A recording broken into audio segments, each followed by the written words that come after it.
25 of the Saturday Sun newspaper. And why I dumped neurosurgery for Nollywood. Cynthia Clark speaking there. Once you grab a copy of the Saturday Sun newspaper, you get all of that. Now let's take a look at the Weekend Trust. On the Weekend Trust, the major story here says inside the ACF civil war. We can see, the image already there for you to see. Not Uhuru after fleeing insurgents. The story of teenage IDPs. 2 retired IGPs top co in 2027 race. Still on the Weekend Trust. Governors, lawmakers battle for Senate seats. 2027, Turaki-led PDP visits Jonathan. 2027, Turaki-led PDP visits Jonathan. Why APC governors are moving against Uzodinma. Alright, that's it on the Weekend Trust. Let's take a look at Saturday Punch. On the Saturday Punch, let me marry my lover before I die. Blind 86-year-old in bitter war with children. Oh, it's a sad one, but finding love is an exciting thing. All right, away from that, community is stranded after terrorists destroy police stations. Rider here says 700 policemen killed, raised stations abandoned, villagers turned to vigilantes, fear rise in kidnappings, killings. Popo, Lagos community where residents pay heavily for clean water. Alright, away from that, South Africa must return my slain brother's corpse. Siblings speaking there. It breaks my heart watching others to go to school. Teen with cerebral palsy speaking. Gunmen kill 13 in Plateau. Troops uncover arms factory. Atiko Amechi Hayatuddin pick ADC 90 million naira presidential forms. Alright, that's just about it on Saturday Punch. Let's take a look at Saturday Tribune. On Saturday Tribune, Sultan commissions Oshobo Central Mosque harps on proper maintenance. Why I'm asking court to deregister NDC. ADA promoter speaks on relationship with Obi Kwakwasa. Gunmen kill 13, injured many in Plateau community. Jonathan 2027. Jonathan challenges suit seeking his disqualification. ADC crisis. Naflu Bala Gombe asks court to transfer suit against Mark others to another judge. Rather says court adjourns hearing indefinitely. Indefinite adjournment contradicts Supreme Court ruling. ADC speaking there. No hantavirus case recorded in Nigeria amid global cruise ship cluster. NCDC speaking there. And finally, my wife deserted me 4 months after we got married, took to prostitution abroad. Right, that's it on Saturday Tribune newspaper. Now we have the Saturday Vanguard. We'll take a look at the Saturday Vanguard. APC governors divided over removal of Uzodinma as PGF chairman. Cross River awaits justice on disputed oil wells. Delta, tension as Dafenon Omoagege draw battle line for Delta Central senatorial tickets. The major story here says Nigerians eating themselves to death. Experts warn. Rather says list dangers in grounds preserved with pesticides. Chemicals in food, a silent killer. That's coming from NAFDAC. Diet shift linked to rising cancer, diabetes, organ failure. Professor Fasamade speaking there. 2027 parties rush to beat INEC's deadline. Then the rider here says APC begins screening of aspirants. NDC, SDP hold national conventions today. Labour Party, Boot Party, other cell forms fix convention primaries. Right, and away from that, why does Obi avoid party primaries? Critics, analysts differ. Why does Obi avoid party primaries? Critics, analysts differ. Yeah. Who owns NDC? Fear of moles rocking party spreads. 2027 presidency suits challenging my eligibility, frivolous, vexatious. Jonathan speaking there. You can find that on page 28 of the Saturday Vanguard. Xenophobic violence threatens regional stability as Zimbabwe, Mozambique, Botswana, others join Nigeria on high alert. Right, and that's just about it on the Saturday Vanguard, and of course on, the stories are making the rounds on the national dailies. And with us right now, we have our guest this morning. Is not new to the house. Good morning, Mr. Lawrence. Nice to have you this morning. Thank you. Good morning. Yeah, welcome. Very great. Thank you. Thank you. Let's start with something a little bit soft. The one coming from Goodluck Jonathan, seeking the court to quash, Is it planning to come for 2027? Why does it matter? Many Nigerians have the opinion that since he was, so to speak, pushed out of the throne, and he had a good report, people loved his administration. With the way things are now, any need for him to come back to spoil the beautiful name he's made for himself already? Is it really soft? Why do you say? Why is it soft? It's a political issue. Okay. It's not a soft. It's not soft story at all. Okay. So, well, like you said, when things happen like this, we don't know what is happening. Who is playing the drum at the background? Who's drumming at the background? But then that he is going to court does not mean that he wants to come and contest. Okay. So there are things that, like, when a court sentences you, people clamor for clemency so that you are pardoned. When you are pardoned, it means that it's right that you are deprived as an ex-convict is waived for you. So what I think is that Jonathan may not necessarily want to contest, but wants to show that he is qualified, wants the court to say that he is qualified to contest. Since somebody has gone to, so it doesn't appear as if he didn't contest because this court disqualified him. Okay. That's my angle you're saying. So maybe he wants to clear the air that yes, I don't want to contest, not because I'm bad from contesting. And maybe to clear that doubt as to his eligibility. Again, it will also beyond him. It's also good that the court makes a pronouncement so that somebody who may find himself in that state in the future may know that the court has ruled that, because I think there was the previous judgment that ended at the appeal court. I mean, so the case may get to the Supreme Court so that Nigerians will not know if you have been sworn in twice, are you eligible to, because that's the cross of the matter. Are you eligible to contest again? He did the second part of Yaradua's tenure. Yeah. When Yaradua passed on, he finished Yaradua's tenure and then had his own part.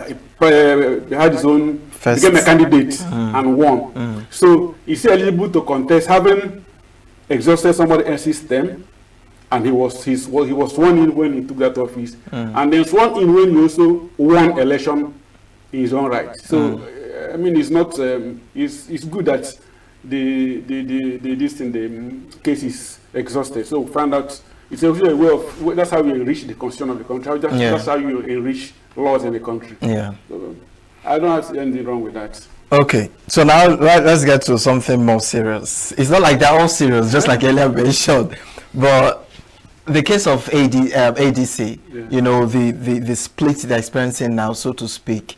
What does that tell you? Just when one would have said ADC is a strong, formidable force against the current, administration, and now you're seeing the splits.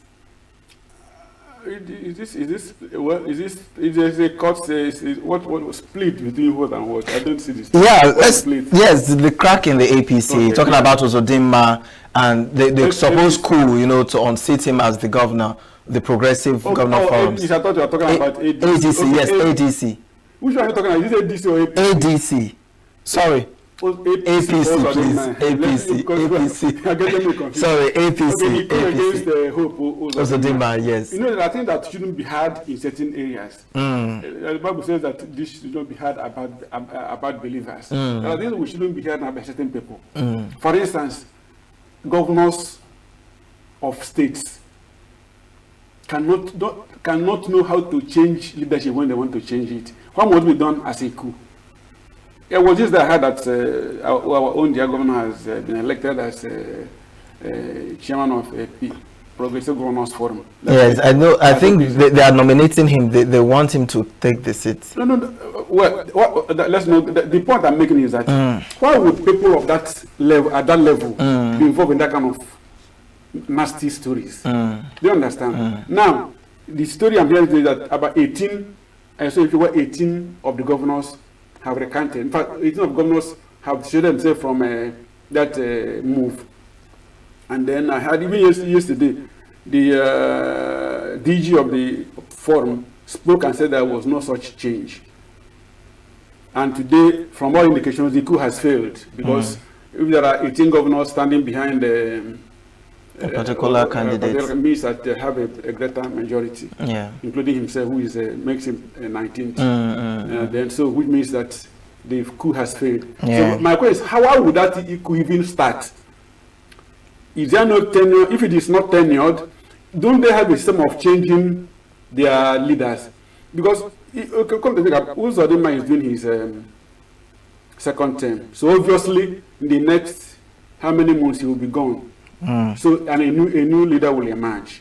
So what is fueling the removal at this point in time? I do not know, and we do not know. But there is no smoke without fire. You know that this we are inching towards 2027. So there may be some underground currents going on, which we may not know. Maybe the people might not be getting too powerful, too influential, and all that. They may want to water down his influence, as somebody else to issue emerge. So I really don't know, but to me, I don't think it is a good thing to hear that governors cannot know how to change one of their how to change leadership. The story wasn't nice to me. Yeah, it wasn't. Looking at the time we are in now, APC cannot afford to have a crack within themselves. I also heard that I think that the president intervened personally on the matter. I think that the president intervened, and then maybe spoke to them and had to come together and pass the vote of confidence in him. So that's it. Okay. Of course, we've had that of the APC, and now let's look at the NDC. Even though this could be a bit confusing at times, why I'm asking courts to deregister NDC? Do you, even if I'm not seeing the possibility of this for now, this one is coming from Ado, ADA promoter, speaks on relationship with Obi and Kwankwaso. Should there be any kind of challenge with this whole party issues here and there, with registration here and there? Do you see? When such things like this happen, it begins to give credence to allegations here and there that some powerful forces in the country are hell-bent on frustrating the opposition movements and opposition parties. We see what's happening ADC. Just yesterday, the courts ruled.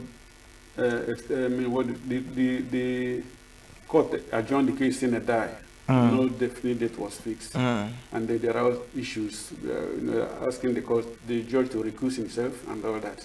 So these days, now somebody is also raising head in the NDC why he wants the NDC to be registered. So these are things that when they happen, people begin to it begins to fuel that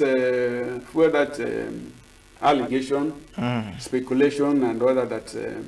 People really, some powerful forces don't really want opposition to exist in the country. And it's quite unfair to us who are to Nigerians, because like I said some other time, that it is the more the merrier. Let us have we are already sure that Tinubu will be on the ballot. Let us also have our candidates on the ballot. So Nigerians will come and make their choice. And whoever carries the day begins to preside over the affairs of the country. So, but this idea of there is virtually in every opposition party, there is no opposition party that doesn't have an issue now, no matter how mild it may be. But it's not good for the. I'm saying because it's like we want Nigerians to shut up. We want to go, and people have been accusing the administration of trying to hoist a one-party state in the country. And these things are happening. I'm not saying that it is influenced from the presidency, but that's the allegation. So, but I think that because even the courts that are giving vent to all these things, how concerned are they about Nigerians and their plight? So it's really unfortunate. So it's a good thing that you came up with the ADC stuff. The court adjusting the case indefinitely. What would this have for the party itself? What would this say for the party? Is this more like which word am I going to use now? Does this justify the need for Obi to leave ADC for NDC? And what is the fate of the party itself, ADC, the likes of Atiko and the likes that really wanted to contest and be part of the election? Platform. My personal opinion, my purely personal opinion of mine is that during the last ruling of the court, the Supreme Court ruling, it entrusted the leadership of the party on David Mark. So, which means David Mark, as at today, is de facto chairman of NDC. So ADC rather. ADC. So I think that he should go on with the primaries and all the rest of them, because as at today, he is the valid chairman of the party until anything happens in the future. But then again, it leaves somebody who is in that party with there's no assurance that going forward the leadership will continue, because the issue remains and there are certain outstanding issues.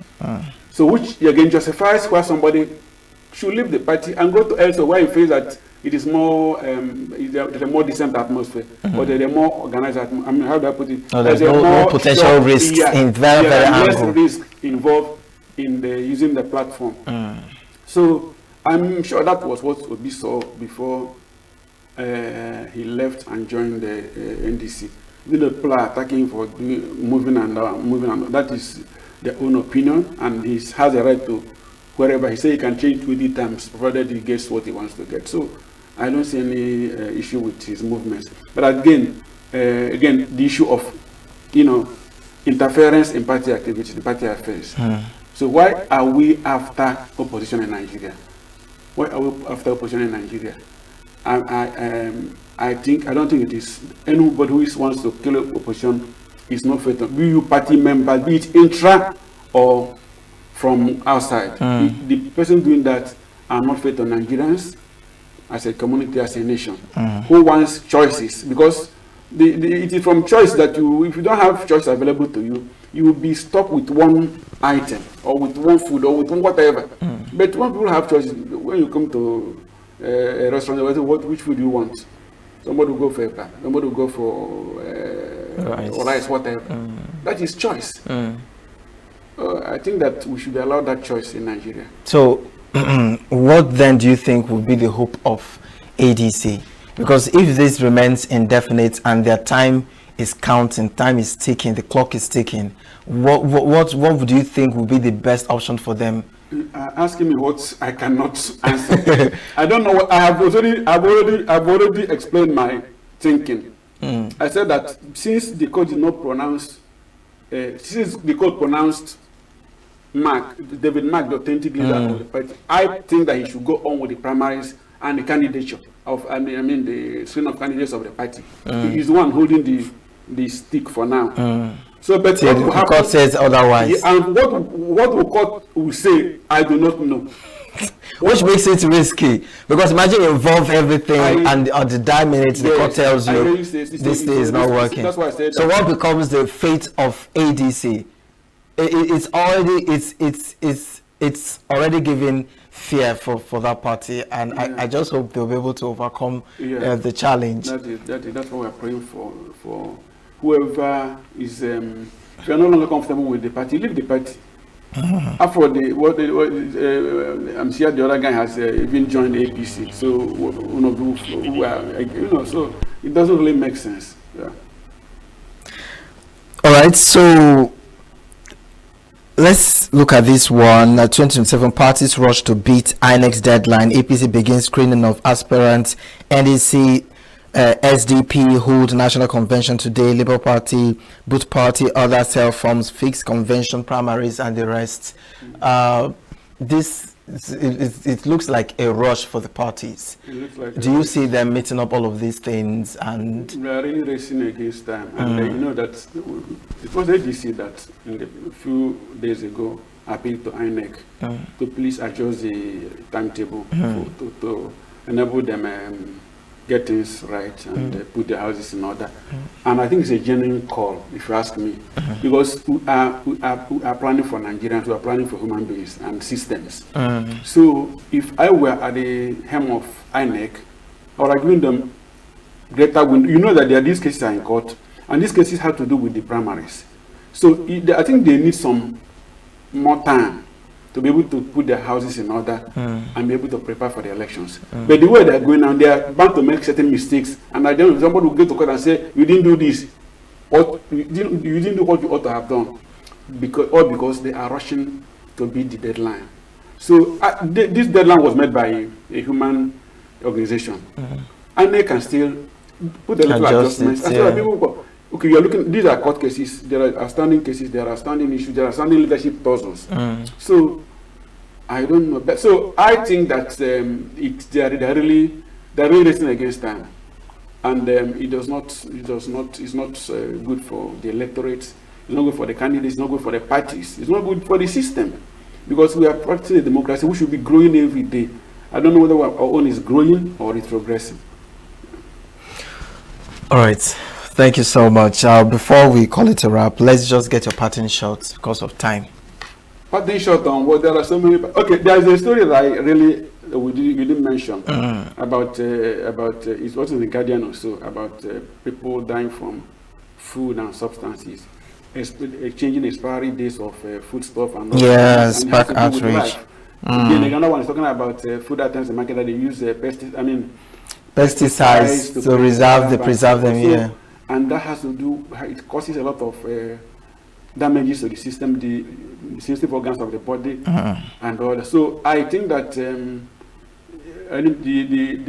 enforcement agency should be on guard and be more proactive, and also appeal to Nigerians, traders. These people you are selling these things to are your fellow human beings. If people die because they want to they bought food in the market and because they want to make money and you are taking people's lives, I don't think it is fair enough. Yeah. That's my parting shot. It really touched me when I saw this story. Okay, so the buyers out there, just be careful. Look out for what you buy, and be just safety conscious, because the days are really, really terrible out there. All right, so that's how far we go on this very segment, the newspaper reviews. We have a conversation coming up shortly. Please stay with us.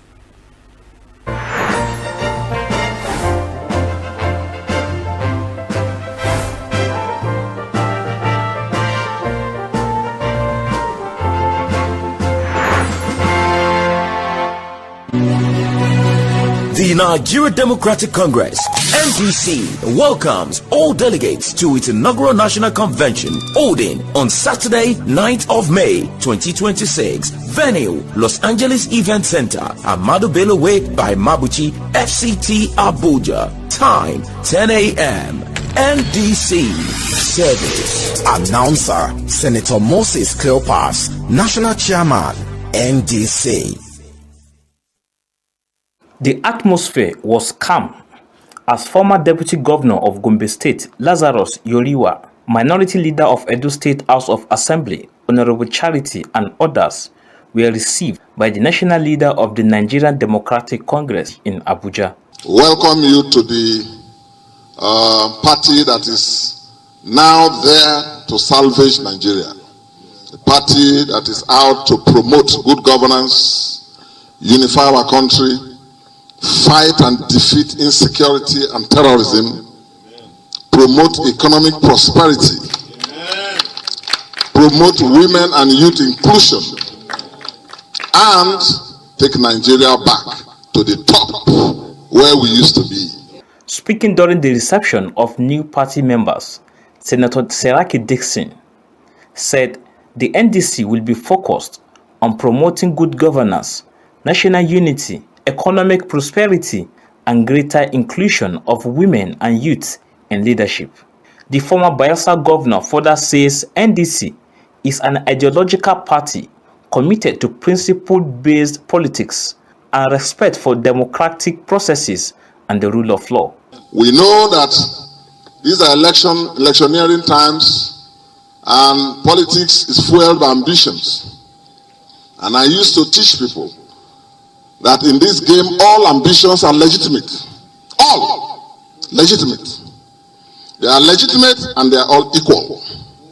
It's the duty of the party to respect everyone and to provide a fair chance for all. So please, for those of you coming, please, this is not a platform for transactional politics. This is a platform for ideological politics of service. When something is right and fair and good, we say so. When something is wrong, we condemn it. And we come up with a solution to do better. The Edo State Assembly members attributed their decision to what they described as unresolved crisis within their former party. The NDC party, National Democratic Congress, the party that carries everybody. It's a party that my values will have to drop in. It's a party where what I believe in, I can still do it. It's a party where it's still honest and like, you know, there's so much, they cut off the head of it. That's yes, that's what but because of the really easy things that recently started joining a decade ago to date, they decided to destroy the party in the next part. I got this NDC will take us in the future, because of better work, because of better Nigeria. Wonderful delegation from Edo State that have come to join the movie train that will change the narratives, that will take Edo State to Kaduna, to Sokoto, to Lagos, to Imo, across the 36 states, including FCT, to the highest level. With NDC, we are covered. We want a change. We know what we are going through in this country, especially the peasant man in the village. You can imagine our security situation in this country. Just this reason, we are lost in this country. Just security reason. Talk less of adding the economic hardship our people are going through. The problems in this country cannot be enumerated, but we are sure with NDC, things will work well. I'm calling on Nigerians, let's join hands together in NDC and salvage this country for the better. The massive defection of new members into the Nigerian Democratic Congress, NDC, is seen as part of the NDC's ongoing efforts nationwide to expand its influence ahead of the 2027 general elections. In Abuja, Nasiru Usman for Signature TV.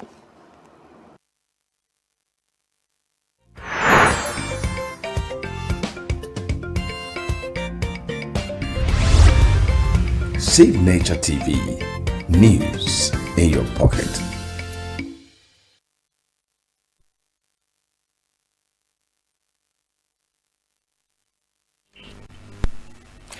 All right, so we're starting with a retrospect for this morning, and we'll take a look at Monday, what happened. You know, the conversation we had on the Signature Morning. On Monday, we looked at the 2027 political build-ups. Are the opposition parties deliberately muffled? That's what we shall be looking at. Take a watch. Of the Nigerian system to be able to fully understand what is going on.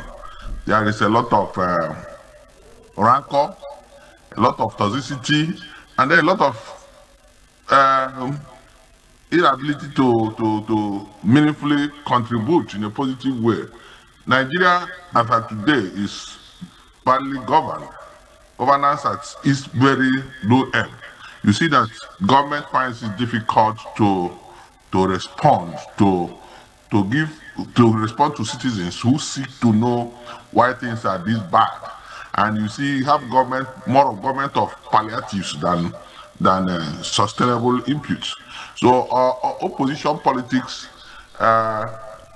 is if you say the opposition politics is being muffled, I wouldn't fully agree with you per se, because there are no evidence. But even if you insist, and I have to agree with you on that line, then I will say that the opposition brought it to themselves.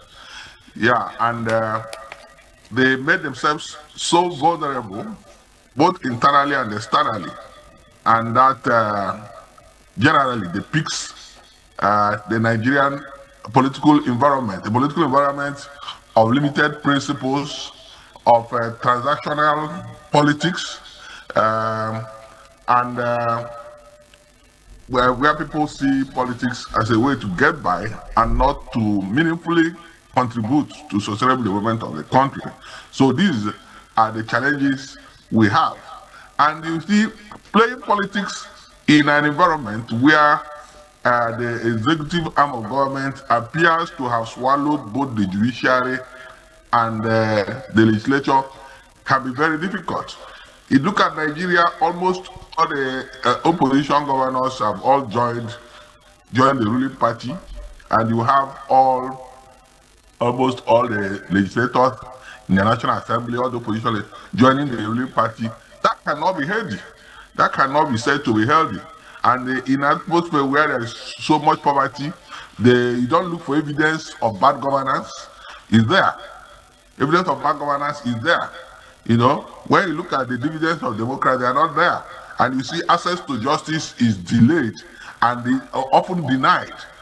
You know, so when most of these things are people, and you see the legislature, how laws are made, how they don't really take into consideration opposition inputs.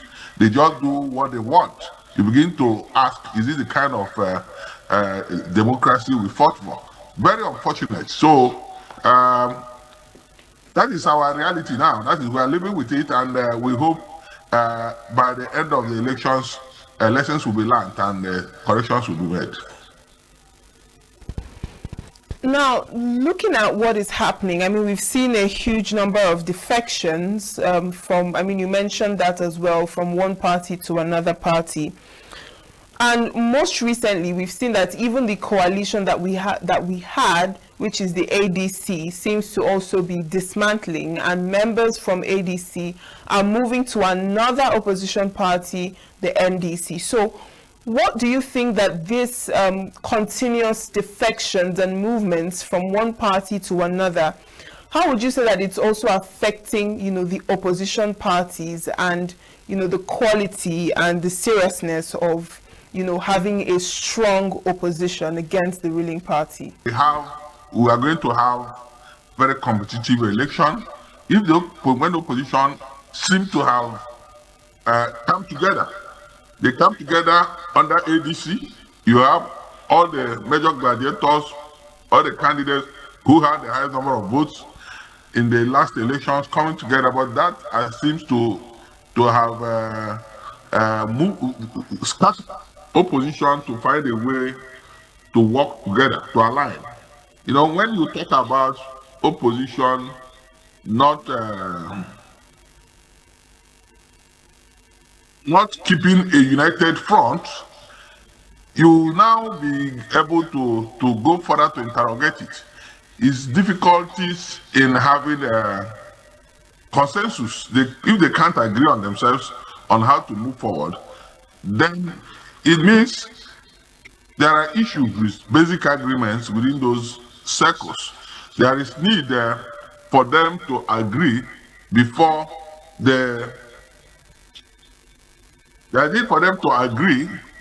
before they even come public. So that means basic agreements were not made. And if the opposition goes into this election as a divided house, it's going to be a problem. It's going to be a problem. Because if they are thinking of uprooting a hegemon like APC that have taproots everywhere now, it will be difficult with a divided house. So I thought they have done their homework very well and they understood the challenge ahead of them. But if they decided to split, that means they are going to have split votes. And split votes cannot give them what they want. And you see, I also had expected that the opposition had a commanding authority. Like when in 2015, there was a commanding authority and everybody was rallying around that leader, in 2015. But now, people who expected to play that role in the opposition refuse to play that role. And yet they insist they are still in the race. So it's a tall order, frankly. But I hope they'll be able to organize themselves and put their house in order and be able to confront, go into the election as a formidable group to restore power. But when you look at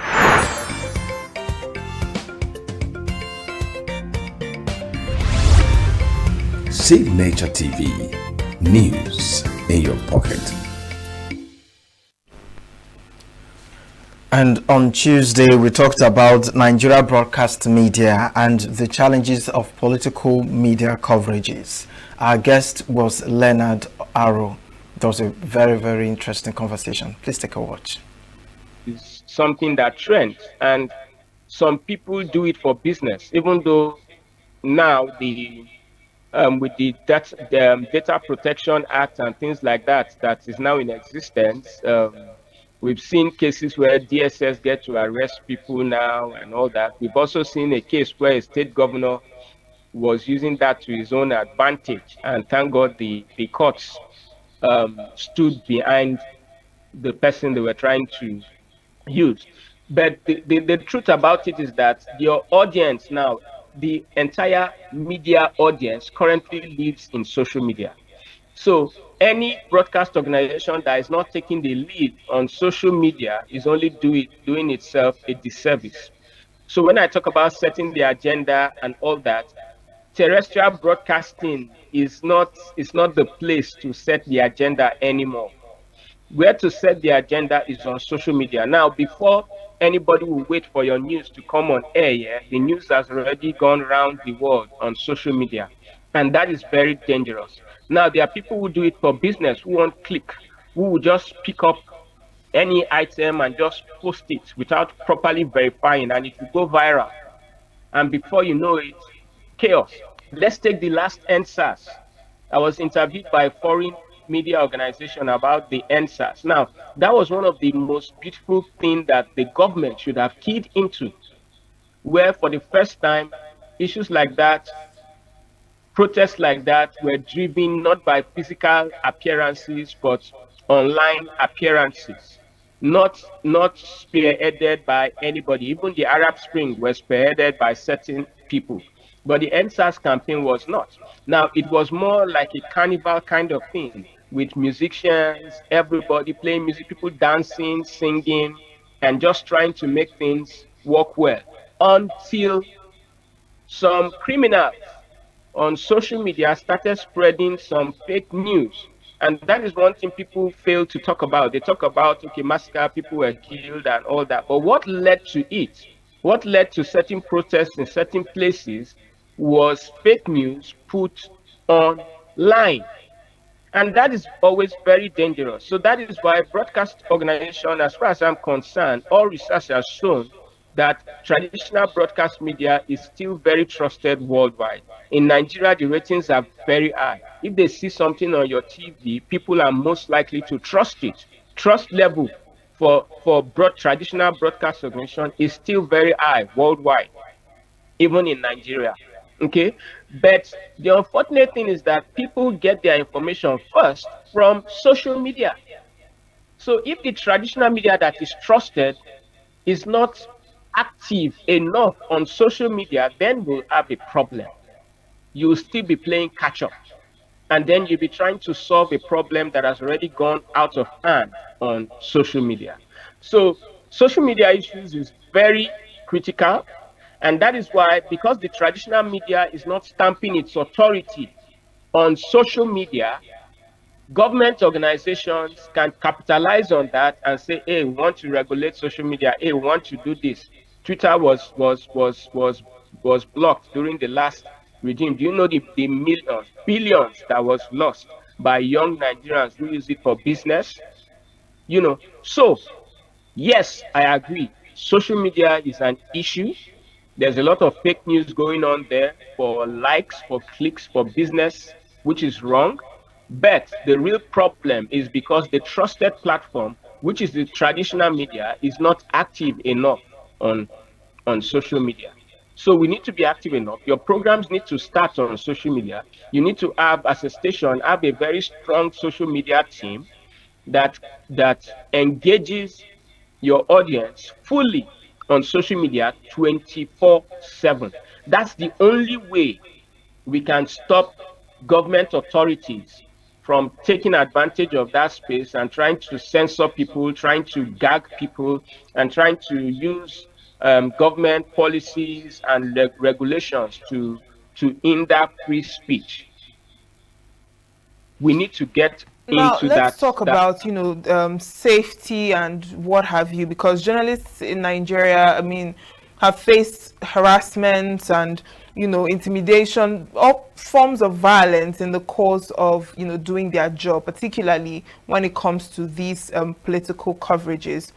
And how do you think that this fear of violence or intimidation and things like that, how would you say that it has shaped the boundaries of political journalism and investigative journalism, and also political media coverages and things like that?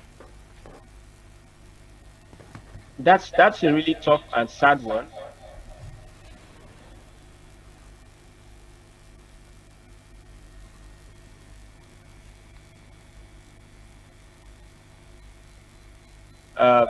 Now we are getting into the elections period, and you're bound to see that again. And it's unfortunate. It's unfortunate, and that has caused a lot of fear. It has reduced the number of investigative journalists that we have in the country currently, because there seems not to be adequate security for journalists. The truth is, the media is the fourth estate of the realm. Now, if the government can put priority in the other three estates, the presidency, the legislature, and judiciary, they all have personal security. They take their security very seriously. You have DSS monitoring things around them to be sure that they are safe. The media, which is the fourth estate of the realm, also has to have that kind of protection from the government. And this is the point where I call on the regulatory bodies, Press Council and the NBC. These are issues where the NBC needs to take up, even in the National Assembly. Part of the NBC Act, talked about building the media. Now, how can you build a media that is not secure? So you have to ensure that journalists are protected. So when, for instance, we had a case where a state governor, jailed the journalist for a long time just because he was doing his job, as far as I'm concerned. Yes, the NBC put up a letter and then that was it. No, the NBC did.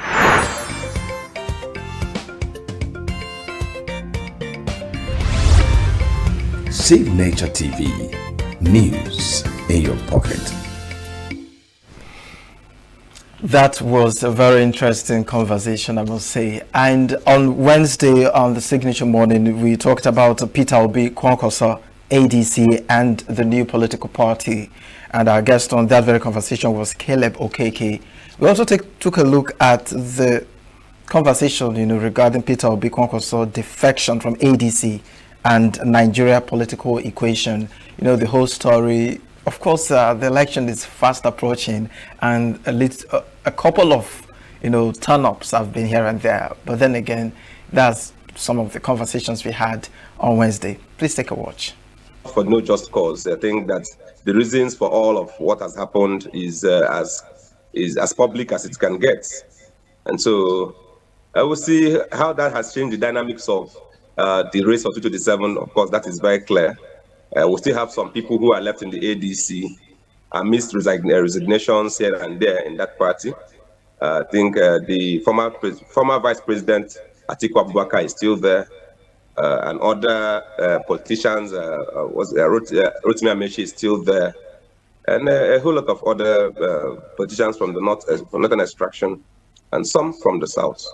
So what is there to be seen is if the ADC and indeed most of the opposition political parties, like I said the last time I was on this program, are able to win themselves or are able to be removed from the kind of legal tussles that they have been that have been put upon them at this critical point in time. I've always maintained that there's no way our democracy can go forward or thrive, even for the near foreseeable future, if the opposition parties are not allowed to thrive. And so most of the encumbrances we've seen on their way, most of the problems they've been going through, some of them man-made, some of them imposed of them, it's now getting clearer that the ruling party must join hands in ensuring that they do not look like what people are suspecting, which is apparently people are suspecting that they have a hands in all of these struggles that the opposition parties are going through. So they must now show good faith by making sure that these problems go away, so that we are likely going to have a three-horse race, as it has already come out again, just like we had in 2023, where we had three major aspirants. Of course, well, if you had to count Rabi Musa Kwankwaso, that meant it 4. But this time around, with this movement, it's already looking like a three-horse race for 2027. Right. Now, looking at the people or the caliber of people that have moved to the NDC, we see political heavyweights like Peter Obi and Kwankwaso. As a matter of fact, it seems like these two names are at the forefront of the move to the NDC. And, a lot of people are wondering, if this would have any significance, or if there is a significance to the move of these two political heavyweights into the NDC. So I'd like to also know, what do you think? Do you think that there is a particular significance, or would it change, or is their movement going to change anything significantly to, what could happen in 2027? I mean, if we're discussing that movement already since 1st of May up till now, I don't know what other test of significance one can lay claim to. I think the mere fact that that movement has been the most discussed political event in the past almost going to 1 week now shows that it's of a very significant showing in terms of how things are panning out. It already shows, because if you look at all the conversations since after they moved, all the conversations have been focused on that. Some people even say that the president canceled his international trips just to monitor the situation. I mean, I'm not sure if that is true, but that is what is being said. So if you look at just the volume of conversation we've been having since 1st of May up until now, it tells you something. It tells you that the two men you've mentioned, that is persons of Peter Obi and Rabi Musa Kwankwaso, they have followership among Nigerians. And if you also look at what has happened with the registrations in the NDC since they joined, that's another pointer. Ben, the question I think what you are asking in essence is if that is going to change some of the permutations that people are already making for 2027. Of course, I think it is. It's going to change.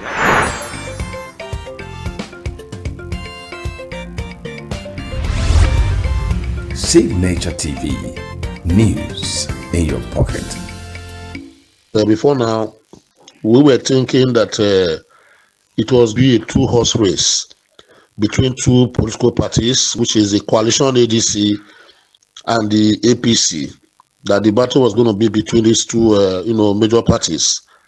But with the defection of P2B and Kwankwaso from the ADC to the NDC right now, the power and political equation has been altered. And that means that we are going to be having, multi-parties or multiple parties with power blocks, that will contest the 2027 election. For instance, you are going to have the even Rufai is in detention, yes. Then in the NDC, you are going to have, obviously P2B and, Kwankwaso.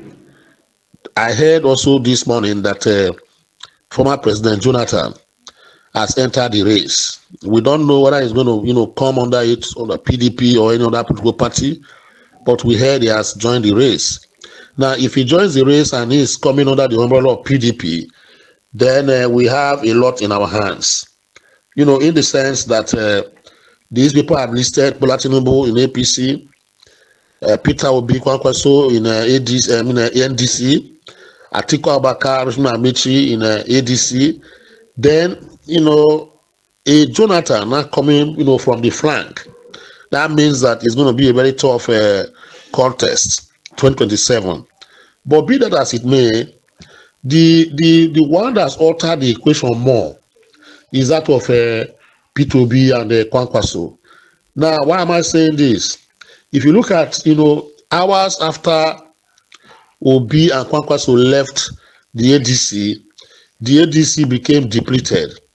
Number of their high-profile politicians and members who were, there before supporting the group left. And they left because it's be a weak or a weaker political party amongst the trial I've listed before. That is the APC. APC stands a great chance. Then the ADC now, having been, dismembered and lobotomized by, exit of Kwakwaso and P2B, they're going to further, more members are going to be leaving. Prominent members are going to exit the ADC, thereby draining the powers of the ADC to contest election effectively. Then the power now, the osmotic pressure now is now going to the NDC, and the NDC, I believe, with P2B there, Kwankwaso, any of them being president or vice, etc. as case may be, you find out that Tinubu and the 31 governors, senators, etc., they are another powerful bloc. So I believe that the battle nearly keenly will be contested by or between the APC and the NDC, because P2B is a movement, has become a movement in Nigeria.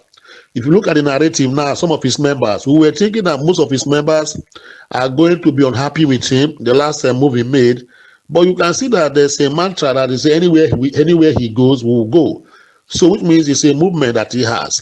And that movement is a very strong one. It has not been weakened, by his defection from ADC to NDC. In fact, it has even revived, or rekindled the hope that P2B has a better chance to become president of Nigeria if he contests under the NDC logo or platform, as the case may be. Now, vis-a-vis, we look at this now from this angle. You know that P2B in the southeast is a power bloc. In the south-south also is a power bloc, because a lot of youths in the southeast and south-south, I believe they are going to vote for him. In the last election, you found out that P2B was the only candidate that had over 99%, votes from a particular, region, and a block vote in the southeast. If you look at the southeast, P2B defeated all other candidates in that election by a margin of 90 to 10 or thereabout.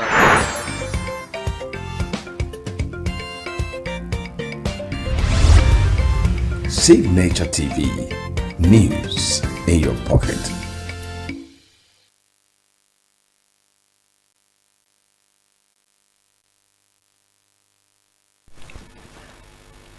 Welcome back to New Day. All right, this morning is going to be an amazing and exciting one. We shall be learning something that is not I don't know how to put it. Not what many people are really aware of, and we have the privilege of having a guest that's well knowledgeable on this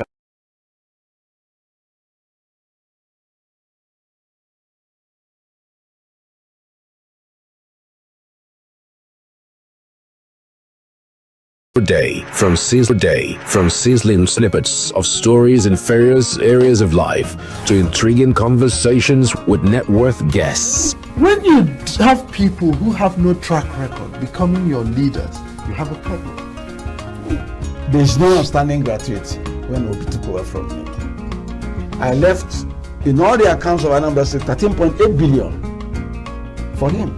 Your day cannot be complete without Signature Morning on weekdays and Signature New Day on weekends. There is no better way to start your day except Signature Morning and Signature New Day every day on Signature TV.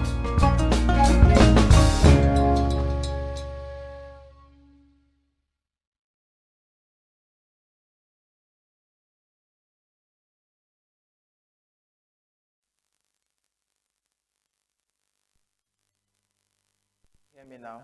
Is it better now? I'm actually talking.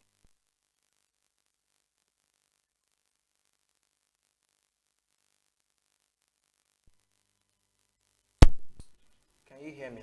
Can you hear me?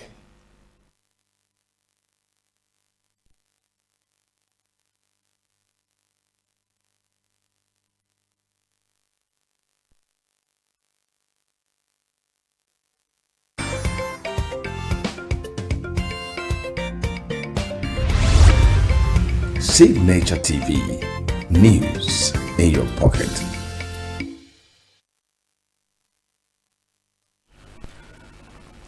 Hello, it's really nice to know you're still with us. We're sorry for that little time. We're trying to sort out some technical challenge. All right, so we go straight to the conversation this morning. We'll be looking at managing autism spectrum disorder children in Nigeria. And we have our guest already seated in the studio that will be doing justice to this conversation. She is Christabel Ifokwe. She is the Executive Director of Soin Jeff Foundation, and she'll be helping us to understand the autism children, what we need to know about them, you know, the challenges, not just them, but the family, the parents face, and how we as a society, you know, can embrace and, you know, be part of their journey. All right, Christopher, good morning and welcome to New Day. Good morning, and thank you for having me. Today we are going to be talking about something that has been a burden to a lot of Nigerian families. A lot of individuals are going through it. It's not just the families alone, the community as well. So we are here to create an awareness about autism spectrum disorder and how it affects the Nigerian community. So let's look at for those that may not really understand, you know, autism, what it really is it about, you know, to the layman. If you were to explain it to the layman, how would you explain autism? Okay, so autism is a neurodevelopmental disorder, right, where it affects communication, it affects the social interaction, it affects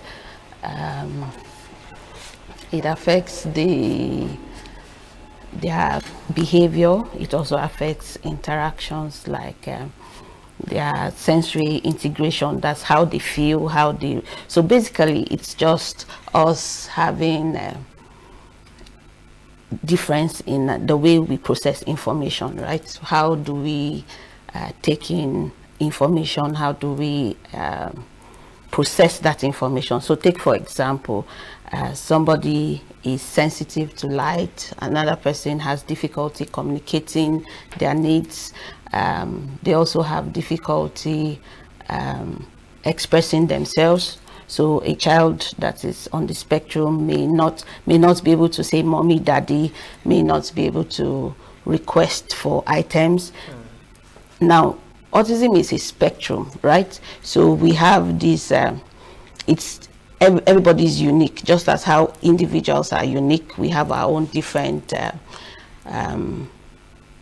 characteristics. That's the same way autism is on a spectrum. So it just defines that uniqueness, how everybody may have different combinations. But for us to say someone is on the autism spectrum, the person has to show signs in that communication deficit, in socialization, in behaviors, repetitive behaviors, and that's when you can say, okay, this person is on the autism spectrum. So a lot of people would ask, okay, so is it something that is caused by something? Is it? That's what I wanted to. That's the next question I wanted to ask you. Funnily enough, Yeah. what could have possibly been the cause of this? Okay, so it's not something that is caused by something. It is a genetic condition, and that's why we say neurodevelopmental developmental difference, right? So in your genetics, you have the way you are made up. Now, it might be heightened or it might not be. So your genetics and your environment shapes the way you might be described as being on the autism spectrum. So it is not, I know again when we say genetics now, it now becomes maybe a parent passed it down or something. There's still a lot of science and there's still lots of research that is going on to actually identify the particular gene or the particular reason why it's happening. But then there's also the environmental factor that might trigger the presentation of this gene.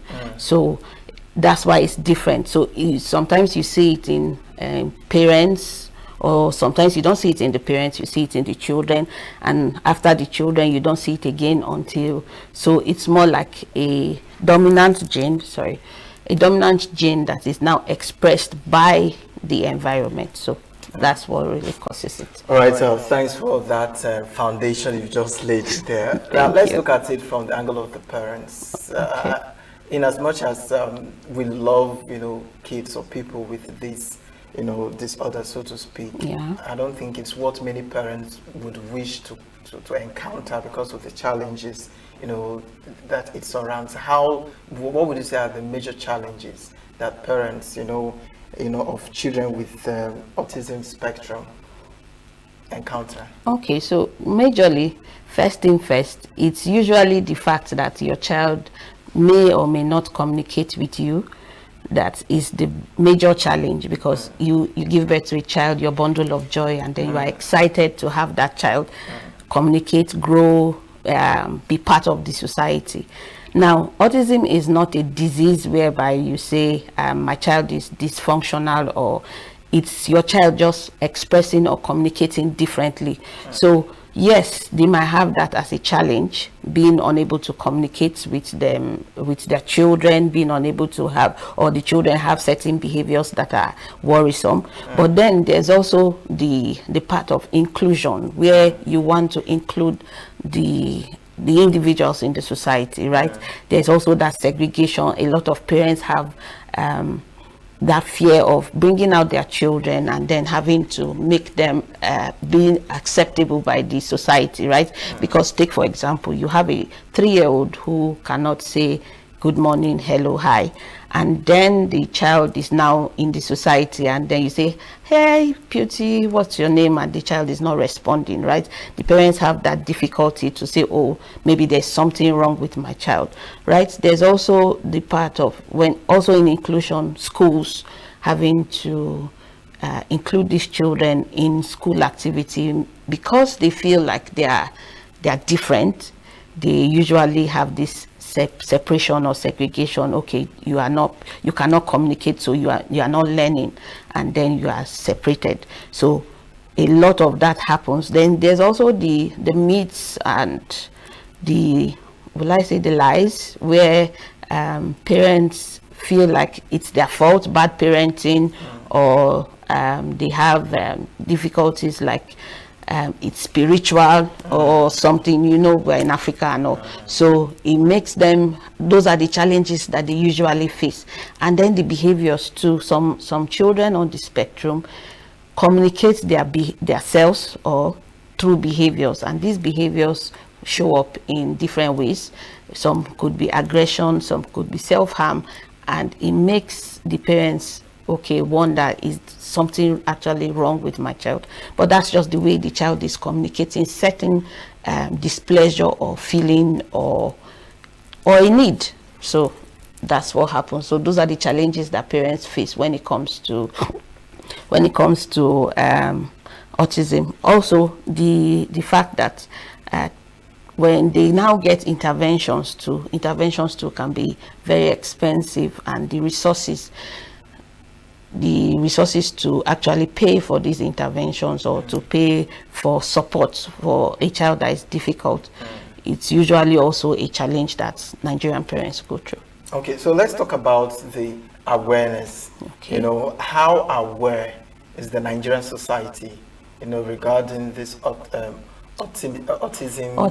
spectrum disorder? How Yes. aware are Nigerians regarding this, and also what effect would early, you know, awareness, you know, help in diagnosis? Okay, so when it comes to awareness, right, we are getting there. Nigeria is a very big country. We are getting there. There are a lot of programs. There are a lot of activities that is creating that awareness. A lot of schools, and I can say for a fact, in being in ENUGU, that a lot of schools are getting aware of autism and how to work with these children, how to include them in their society, how to also participate. A lot of programs, I can tell you for a fact that we've run a lot of programs in ENUGU here to actually create awareness. So yes, there are a lot in Lagos, in Port Harcourt, many places, even in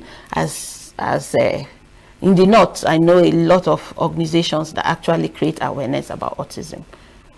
So let's look at the challenges, you know, children with autism face. You know, Okay. how are we as citizens, society, supposed to, you know, react, to approach them? Okay. Because you know, it's one thing to have this kind of challenge. It's another thing, you know, to still go through the stigma and, you know, that reaction from people. Yeah. How are we supposed to treat them? How are we supposed to behave? Okay, so from the society, right? Yeah. It's easy to interact with an autistic individual because first of all, it's not something that is physical. You might be sitting, I might be autistic and you might not even know. I'm not saying I am, I'm just saying that they are like every other individual. So approaching them is not something that you should think twice about, because they are just like every other. They are persons, they are people first before they have autism, right? So, but as a community, you can always be nice, right? So you can see them, you can talk to them just like every other child. They do not have learning disability where you say they do not on disability, where you say they do not understand. They understand. They might not just be processed. They understand. They might not just be processing the information the way you would want it. So take for example, you say hi to a child on the spectrum, and then the child might be singing hello, how are you, right? That is the child's own way of saying that I'm saying hello to you. So it's just the understanding that, okay, this child uses music to communicate my needs. Another child could just be writing it out. Another child could just be repeatedly vocalizing it and saying hello, hello, hello, or echoing after you, hello, hello, hello. And that is the child's own way of communicating. So there is no one way to approach them and say, okay, this is how to manage the situation. Just be nice to them. Just treat them like you would treat every other child. Work with them, include them in school activities, include them in churches. You could be more aware.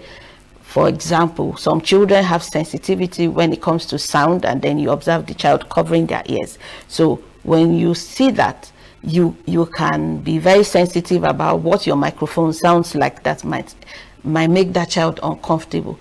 Another person could, another place could be maybe not just noise alone. Like I said, it's a spectrum, so there are so many things. Everybody's needs are different. So it's just to understand that, okay, we know about autism. We are including you in whatever society that you find yourself, even inclusive of employment. Autistic individuals are employable. They are very smart. Most times they even have more, would I say, more knowledge about certain topics than we do. So because they are very repetitive and what's the word, insistent on a particular topic, so they have this focus on a particular interest, right?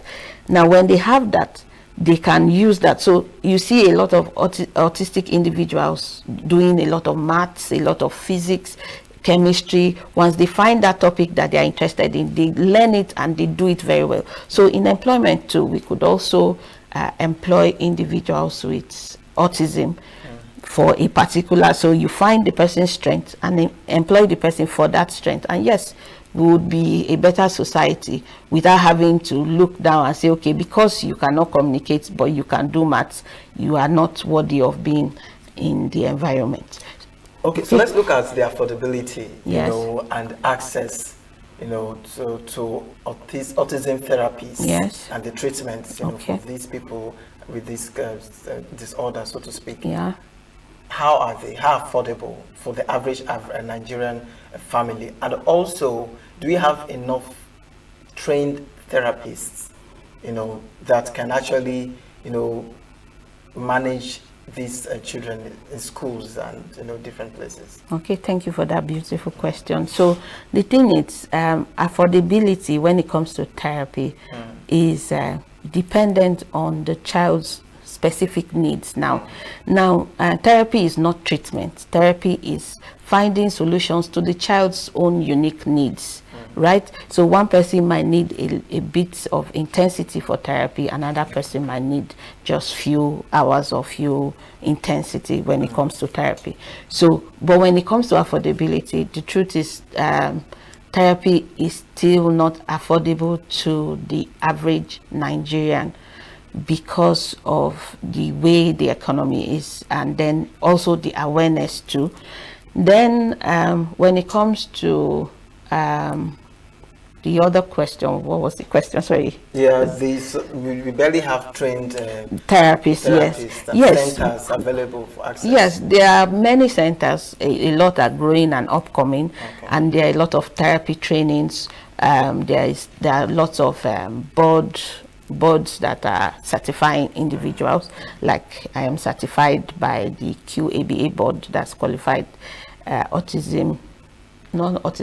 applied behavior analysis board, right? So there are other bodies that are certifying individuals who would want to gain this knowledge and also work with children.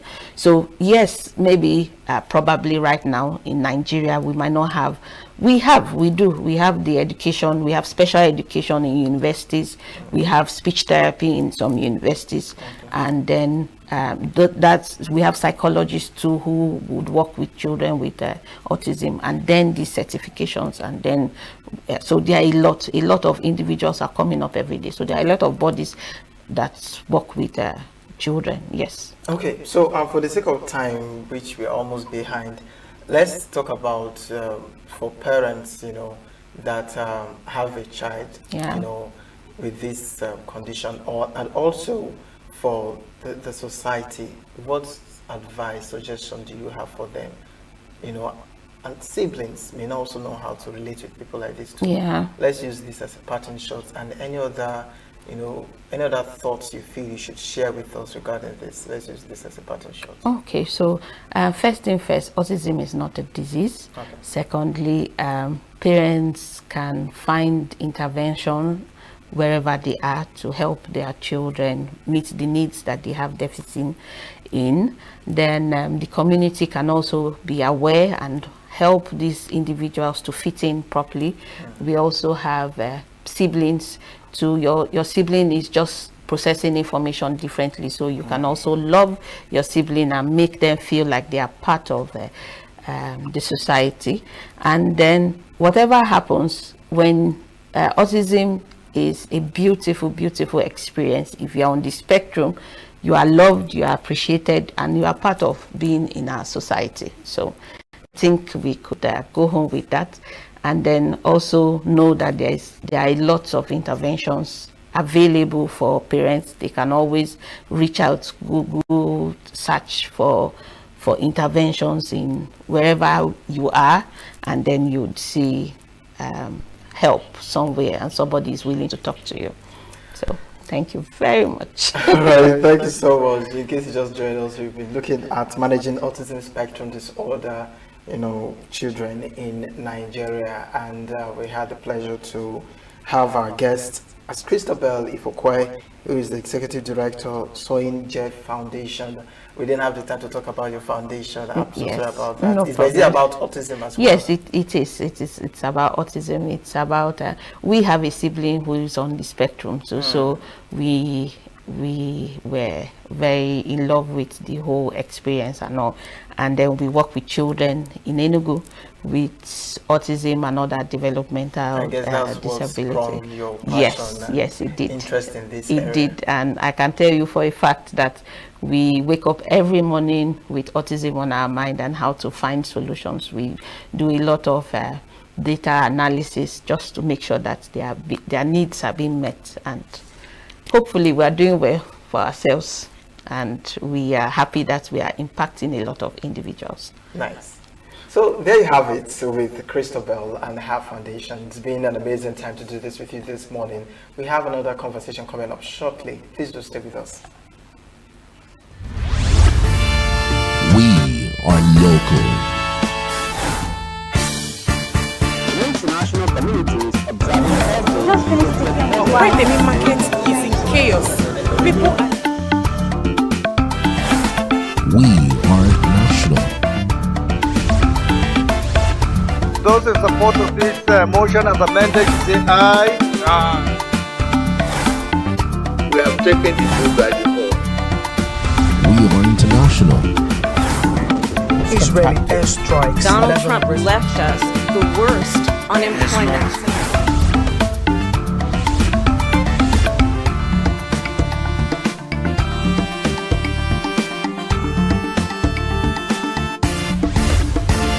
Signature TV, news in your pocket.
The way we see the world shapes the way we change it. Gender isn't just a checkbox, it's a lens. one that helps us understand the world more deeply and act more fairly. Gender Perspectives, a program for those ready to see more, do more, and be more. Designed to challenge assumptions, ignite conversations, and build inclusive solutions across every sector of society. We are not, fighting the men. We are not saying we are equal in terms of rights. We're only asking they should recognize our existence. Join us on Gender Perspectives, showing every Saturday by 4 p.m. Repeat every Wednesdays by 5 p.m. and Thursdays by 3 p.m. Change begins with perspective. Let's widen yours.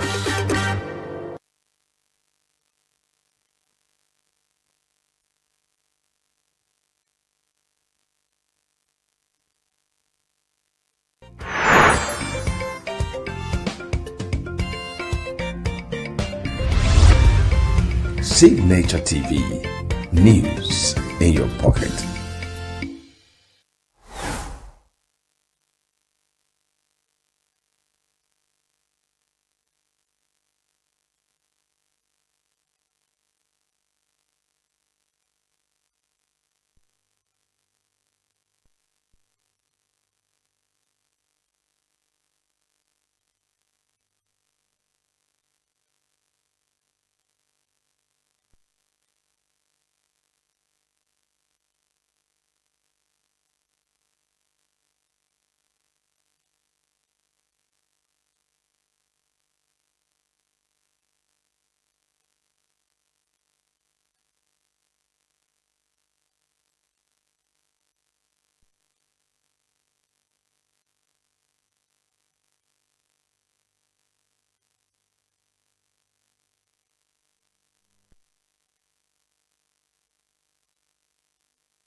All right, welcome back, Nigeria. We go straight to the next conversation we have this morning. We are looking at the 2027 political build-ups, INEC, trust of electorates and opposition parties. That's what we're looking at. And we have our guest with us this morning, Reverend Francis Agu, who is the priest and humanitarian worker, that he'll be helping us to understand some of these things, throw more lights and, bring it to bear to us.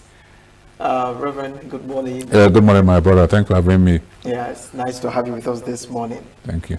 Yeah, so the first question that is, I don't know if it's on the lips or in the mind of many Nigerians, is how prepared is INEC regarding the 2027 general elections? Because we had the same challenge the previous elections.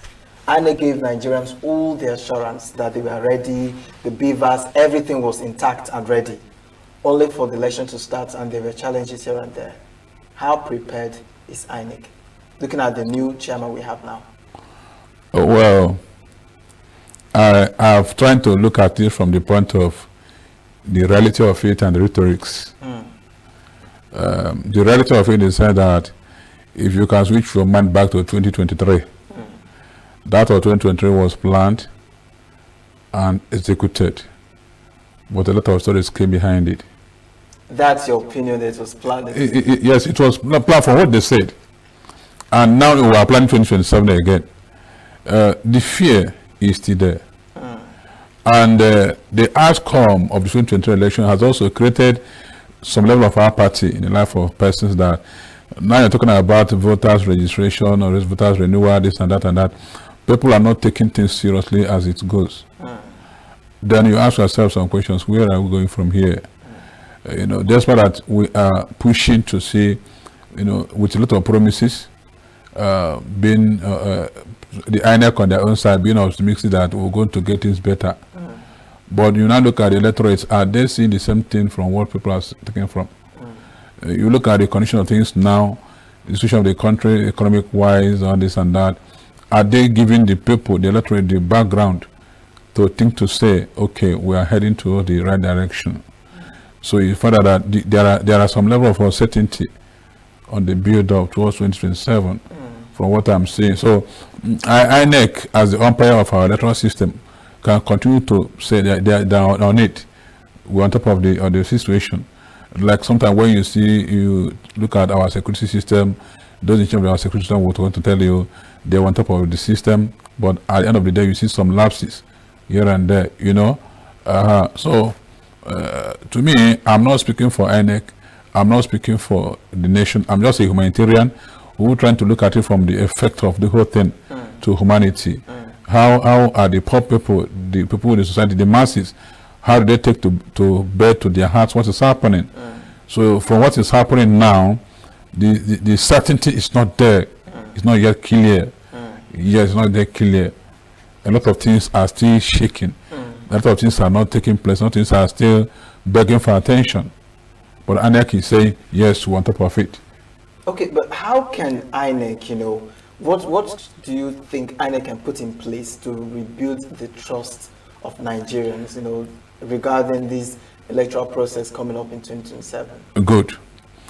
One of the things that INEC must do is even to regain their image. Their image has been bastardized. When you talk about the INEC as independent electoral commission, they will ask ourselves sincere question. Is INEC sincere independent? Are they trying to do what they had in mind to do? What they are doing, is it part of their timetable? Do they discuss those things on their own as an independent organ that has to do with the electoral system of the country? So that whatever comes out of the day, you know, it will not be kind of shattering the people's hope on the platform, because many persons has entrusted on them, thinking that this is what it ought to be, this is what we're going to do, this is how it's going to come. And at the end of the day, what comes out becomes a different thing. So it's still, to me, that INEC is not free from some unnecessary interventions or distractions, because if they are sincerely as independent as they promised or as they're supposed to be or they announced to be, what happened during the 2023 election would have not been where you see the beavers, all these things, having loopholes here and there, you know. So are we not sure that those things will not repeat themselves again? Why some persons will come to some polling stations and they don't even find their names on the voters register where they have voters card. So if I am to say, INEC should come up boldly to stand to tell us, are they really prepared for? But there is the fear among the populace. The apathy is there, growing on every day. Apathy is there. Okay, now you look at even political parties. You see these political parties, are they free to operate the way they want? Are they free to operate constitutionally the way it ought to be? You know, you find out that sometimes some of these political parties are being caged off. They are being pushed to the wall, whereby some of them was trying to struggle to survive. It shouldn't be that way, because you want to talk about democracy. You look at democracy as a concept that has to do with the populace, the people. Now, giving the people the chance to do things the way they want to do it, for their own interest, not for the interest of an individual, but for the interest of the society, the interest of the country, where everybody will be happy. At the end of the day, we say, okay, we have done it, this is what we did, and this is the outcome of it, and everybody will go home happy with it. But you can see that our own system, that every day at each section of our electoral system, there must be some, the greater percentage of the people will be feeling they were taken off from their right.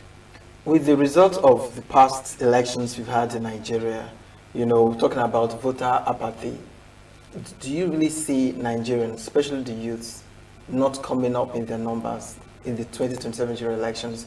Because as you can see, just as momentum is gathering, the way it gathered in 2023, where you see, you know, the youth participation online. Of course, they also did on site too during the votes of when they are casting their votes. You see large number of youths turn up. Do you see the same energy coming up in 2027? Looking at, you know, they've been educated, so to speak. They've learned one or two about politics. The 2023 election exposed a lot of things to these generations, these youths. Do you see them learning more and getting strong and determined in 2027 to come cast their vote, or they'll still go through voter participation? Well, of a reality, many of our youth are hungry. I've been here to talk about the welfare of our people in the prisons, the inmates in the prisons. When you come to the prisons, you look at the number of youths who are there. You now ask yourself some questions. Why are they there for? What exactly brought them to the prisons? You see, many were brought in there because of the bad economic system. And as we are building up towards 2027 general election, you also see that some of the noise of the youth are making today because they are looking to chart a way where they can be recognized for the government to think about their own interest. Because when you have dozens of graduates on the street without doing anything, so when there are some opportunities for them to continue to showcase their feelings, they continue to come up. But now the issue is still there that as they are coming up, are they coming up now to bring, are they going to be allowed to be part of the system to bring the change that is needed? Or are they going to be giving some peanuts to silence them at the end of the day? Because when they gather, those political elites, when they gather sometimes, you see them, giving out some rings to those youths, give them some peanuts for them to, So are they sincerely involved? Okay, look at some state house assembly. Look at even our national assembly. How many youths are there as part of the legislative arms of the government? That's what I'll tell you exactly. Are the youths inclusive in the system? Look at government employments, parastatals. How many youths are there? You see some elderly ones carrying files in some offices who are supposed to go on retirement. Are they doing new employment? Because these are some of the systems that could now encourage the youths to come out, having the hope. So what they are just doing now is they are just jostling for survival. So that if eventually there is anything that comes out of the table of the king for them within this electionary period, they can take it.